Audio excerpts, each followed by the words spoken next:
मैं दावे के साथ बोल रहा हूँ आपके मार्क्स इजीली 340 350 प्लस तक चला जाएगा।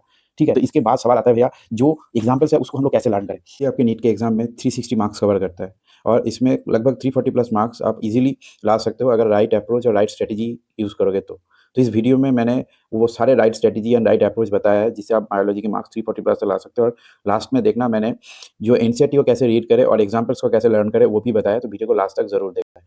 तो इसके लिए आपको मैंने क्या करा है, आप लोगों को 3 कैटेगरी में डिवाइड करा है। नंबर 1 कैटेगरी जिसको बायोलॉजी एकदम बिल्कुल नहीं हुआ है, जिसको लगता है कि मुझे कुछ भी नहीं आता, जिसमें बायोलॉजी जिसका सिलेबस 10% लेस देन 10% खत्म हुआ है। नंबर 2 में वो है जिसका सिलेबस लगभग 40 टू 60% कवर हुआ है। और नंबर 3 में कौन है जिसका सिलेबस लगभग खत्म होने को है या फिर खत्म हो चुका है, यानी 80 टू 90% होगा। तो पॉइंट बाय पॉइंट समझते हैं हर लोगों का स्ट्रेटेजी क्या क्या होना चाहिए। देखो नंबर 1 कैटेगरी में जो है, जो बच्चे यानी जो स्टूडेंट जिनका सिलेबस अभी जिन्होंने 10% कवर किया, whatever the reason, no problem. अगर आपने किया तो सबसे पहले आप खुद एक्सेप्ट करो कि मेरा सिलेबस खत्म नहीं हुआ है, मेरा बहुत पोर्शन अभी बाकी है। ठीक है, अपने आप को कोसो मत, सबसे पहली बात। उसके बाद आते हैं हम लोग स्ट्रेटेजी क्या होना चाहिए आपका। तो देखो आपको क्या करना है, आपको एक पेज लेना है। मैं मैक्सिमम टाइम पेज का एग्जाम्पल बहुत बार बार लेता हूँ, लेकिन पेज लेना है और आपको लिखना है चैप्टर्स का नाम। 2 कैटेगरी में चैप्टर्स को डिवाइड करना है। पहला नंबर 1 कैटेगरी जहाँ जहाँ पे आपको उस चैप्टर के बारे में थोड़ा-सा नॉलेज है, थोड़ा बहुत नॉलेज है, मतलब लगता है कि यार बायोलॉजी ऐसा नहीं होता कि नॉलेज आपको बिल्कुल नहीं है। ऐसा लेवल आपका नहीं है, मुझे पता है। तो थोड़ा बहुत नॉलेज है वो आपने एक साइड में लिख लिया और एक साइड में लिखा जिसका आपको नॉलेज बिल्कुल भी नहीं है। तो देखो आँख बंद करके जो जिसका नॉलेज आपका बिल्कुल भी नहीं है, वो चीज़ें आप कहाँ से करोगे? आप वन शॉट वाले जो लेक्चर्स होते हैं, वो फॉलो करोगे। लेकिन जहाँ पे आपका नॉलेज थोड़ा बहुत है, उसके लिए I will suggest you the PW mind map lectures, YouTube में आपको फ्री ऑफ कॉस्ट मिल जाएगा। ठीक है? पीडब्ल्यू माइंड मैप वाला लेक्चर दोगे, आपको कॉन्सेप्ट पूरा आपका रिकॉल भी हो जाएगा, आराम-आराम से रिकॉल हो जाएगा। ठीक है? तो वहाँ से आपने कॉन्सेप्ट ले लिया, तो ये था आपका थ्योरेटिकल पोर्शन। अभी देखो उसके बाद ये तो था 30% काम, लेकिन अभी 70% काम बाकी है। 70% काम क्या है? MCQ practice and testing. तो एमसीक्यू प्रैक्टिस के लिए आप क्या करोगे, सबसे पहले आप एमसीक्यू के लिए जो प्रीवियस ईयर क्वेश्चन है उसको सॉल्व करोगे। ठीक है, और अगर आपको लगता है कि एमसीक्यू प्रीवियस ईयर क्वेश्चन के बाद क्या करें, तो प्रीवियस ईयर क्वेश्चन करने के बाद तुरंत आप चले जाओगे जो भी आपके पास डीपीपी है।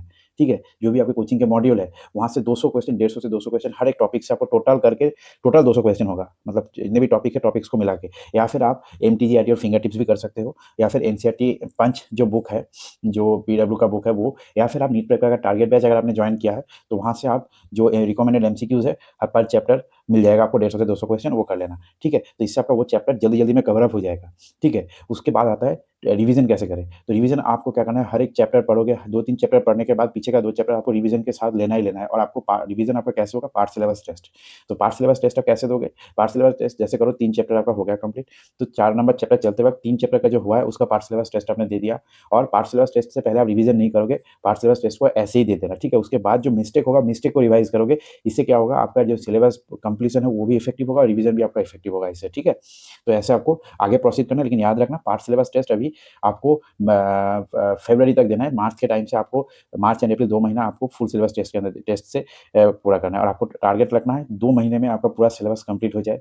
ठीक है, उसके लिए आपको जी जान मेहनत करना है, जो भी हो आपको करना ही है। इसीलिए मैंने आपका जो मेहनत है उसको कम करने के लिए मैंने क्या बोला, आपको 2 चीज़ों में डिवाइड करना है, ईजी और जो आपका स्ट्रेंथ है और वीकनेस वाला चैप्टर। वीकनेस वाला चैप्टर का आप लॉन्ग लेक्चर देख सकते हो, लेकिन जो स्ट्रेंथ वाला चैप्टर है उसके लिए आप पीडब्ल्यू के माइंड मैप्स वाला लेक्चर देखो। ठीक है, तो ये था आप लोगों के लिए स्ट्रेटेजी। इसको अगर अच्छे से फॉलो करा तो आपके मार्क्स इजीली इंप्रूव होगा। लेकिन हर एक मॉक टेस्ट से पहले आपको प्रीवियस ईयर क्वेश्चन सॉल्व करके जाना है उस चैप्टर का, और उसके साथ साथ जो मिस्टेक्स आपने पिछले मॉक टेस्ट में किया है उसको भी रिवाइज करके जाना है। प्रीवियस ईयर क्वेश्चन इसीलिए बोला क्योंकि प्रीवियस ईयर क्वेश्चन के जरिए आप वो टॉपिक पे पहुंच जाओगे जो टॉपिक से बार बार क्वेश्चन आता है। ठीक है, तो ये था नंबर 1 कैटेगरी। अभी नंबर 2 कैटेगरी में कौन आता है, सो अब आते हैं कैटेगरी 2 वाला, जिनका सिलेबस 50% कवर हो चुका है या फिर 40 टू 60% हो सकता है। तो इस कैटेगरी में मैक्सिमम बच्चे अभी फॉल करेंगे, तो आप लोगों को बहुत सावधानी से करना है जो भी करना है। ठीक है, तो आप लोगों को कैसे करना है, देखो आप लोगों को सबसे पहले क्या है, जो थियरी के लिए है, अगर आपको लगता है कि आप कोचिंग के साथ अभी चल सकते हो तो अच्छी बात है। लेकिन मैं सजेस्ट करूंगा, क्योंकि बायो इजी सब्जेक्ट है, बहुत ज़्यादा आपको केमिस्ट्री एंड फिजिक्स के लिए लर्न करना नहीं पड़ता उतना ज़्यादा, याद और समझना भी पड़ता है, ये भी मैं समझता हूँ, लेकिन उतना आपको टाइम नहीं लगता, मेन फैक्टर ये है। तो इसके लिए आप क्या करोगे, जो पीडब्ल्यू के माइंड मैप वाले लेक्चर्स है उससे आप कॉन्सेप्ट को पढ़ोगे। ठीक है, और पीडब्ल्यू के माइंड मैप से कॉन्सेप्ट पढ़ने के बाद अगर आपको लगता है पीछे का चैप्टर आप भूल रहे हो, तो उसके लिए आप क्या करोगे, पीडब्ल्यू के जो पॉडकास्ट वाले जो लेक्चर है उसको कान में लगा के सुन के आप रिवीजन कर लोगे, आंख बंद करके या फिर आंख खोल करके। ठीक है, तो ऐसे होगा आपका कॉन्सेप्ट वाला चीज़। लेकिन उसके बाद आता है मेन चीज़, जो मैक्सिमम आप लोग करने के बाद मिस कर जाते हो। वो क्या? एमसीक्यू। एमसीक्यू के लिए आपको क्या करना है, प्रीवियस ईयर क्वेश्चन आपको भी सबसे पहले करना है। ठीक है, प्रीवियस, ठीक है। तो अगर आपको समझ में आता है ना, प्रीवियस ईयर क्वेश्चन रिपीट नहीं होता, प्रीवियस ईयर के जो क्वेश्चन का जो टॉपिक होता है वो रिपीट होता है। तो इसीलिए आपको प्रीवियस ईयर क्वेश्चन को करना ही करना है। इससे आपको उस टॉपिक के बारे में एक नॉलेज आ जाएगा कि यार ये रिपीट होता है। तो इसीलिए प्रीवियस ईयर क्वेश्चन आपने पहले कर लिया। उसके बाद क्या होगा, आप जाओगे कहाँ पे, जो भी आपके पास मटेरियल है प्रैक्टिस करने के लिए, बहुत ज़्यादा नहीं, लेकिन आपको हर चैप्टर में 150 से 200 क्वेश्चन प्रैक्टिस करना है।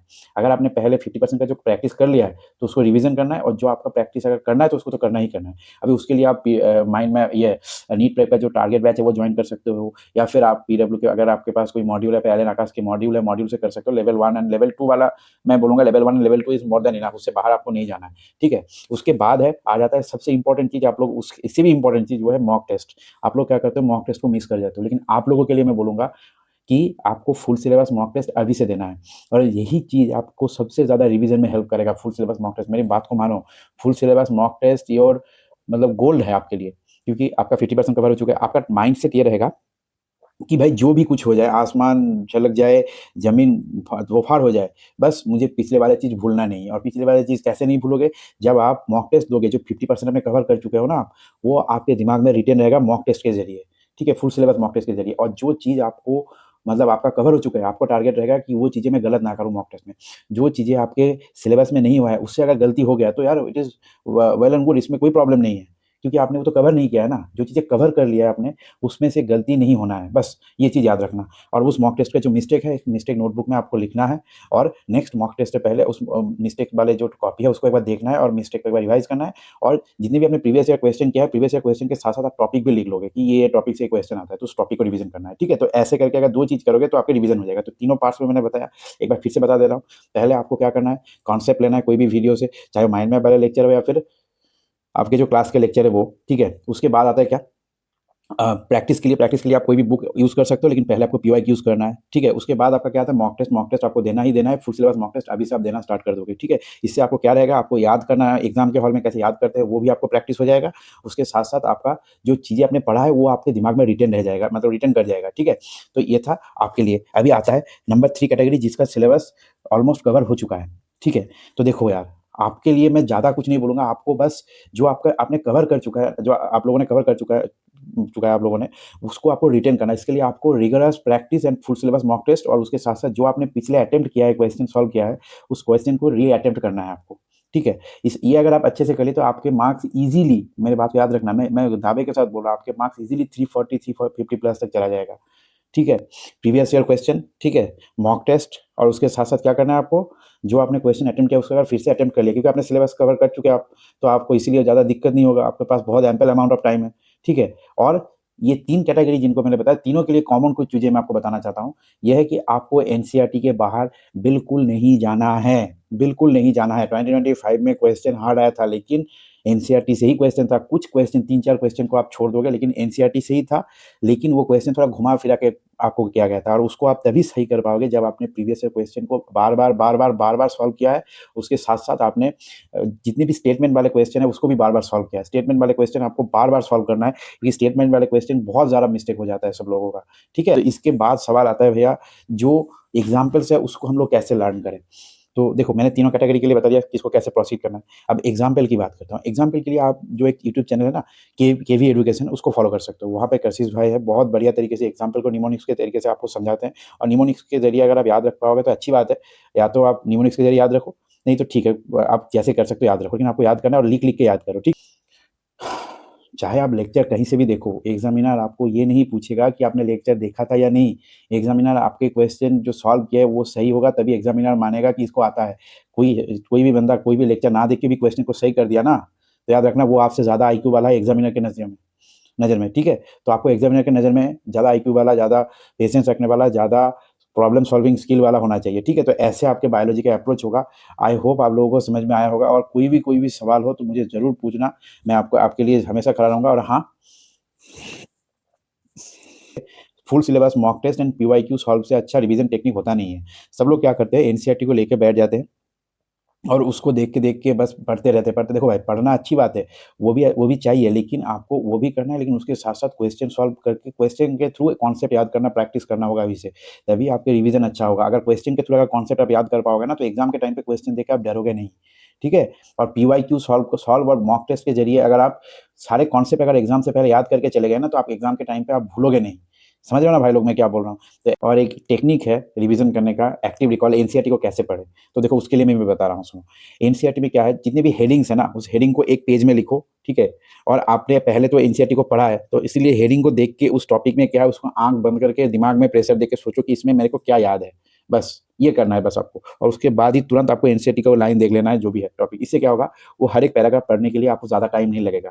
अगर पहले अगर 5 मिनट लगता था तो अभी 2 मिनट में हो जाएगा। वो कैसे, आपके दिमाग एक्टिवेट हो जाएगा उसके, जब आप आंख बंद करके उसको सोचोगे ना, ऐसे करके सोचोगे जब, तब आपके दिमाग एक्टिवेट हो जाएगा कि उस टॉपिक में क्या क्या है। तो इससे क्या होगा, आपने तो मसाला डाल दिया, अभी खाना बनाने में ज़्यादा टाइम नहीं लगेगा। ठीक वैसा ही होता है, आपने दिमाग में प्रेशर दे दिया, आपने दिमाग को एक्टिवेट कर दिया, उसके बाद जब आप उसको देखोगे तो वो जल्दी जल्दी आपके दिमाग उसको रीड कर लेगा। तो ऐसे रिवीजन करना होता है, एनसीईआरटी को पढ़ना होता है। इसके साथ साथ आप पीवाईक्यूज करो, बार बार सॉल्व करो पीवाईक्यूज, और एमसीक्यू एंड मॉक टेस्ट। ये 4 चीज़ अगर कर लिया बायोलॉजी में, तो आपके बायोलॉजी एकदम 100% मतलब कवर हो जाएगा। देखो ये लास्ट के 1 मिनट में मैंने पूरा आपको 4 चीज़ें बता दी, 4 चीज़ें ही करना है आपको बार बार। और लास्ट में एक बात और बताना है कि भाई वीडियो थोड़ा लंबा हो गया, लेकिन यार इतने सारे रील्स स्क्रॉल करते हो, उसमें आप लोगों का मार्क्स नहीं बढ़ेगा। लेकिन ये वीडियो को अगर लास्ट तक ज़रूर देखोगे तो आपके मार्क्स बहुत बढ़ेगा, ठीक है, बहुत इंक्रीज़ होगा। जहाँ पे भी हो आप, मार्क्स इंक्रीज़ होगा ही होगा अगर इसको अच्छे से फॉलो करा तो उससे अच्छा वीडियो ही देख लो। ऐसे बायोलॉजी का अप्रोच करना होना चाहिए, ठीक है। तो ठीक है, मिलते हैं नेक्स्ट वीडियो में। और अगर आप लोगों को कुछ और हेल्प चाहिए तो ज़रूर बताना। और हाँ यार, इतना मेहनत से मैं वीडियो बना रहा हूँ, तो आप लोगों का सपोर्ट भी बहुत ज़रूरी है। तो मेरे वीडियो को लाइक शेयर सब्सक्राइब जरूर करना, और कुछ भी हेल्प चाहिए तो कमेंट में ज़रूर बताना। ठीक है, थैंक यू।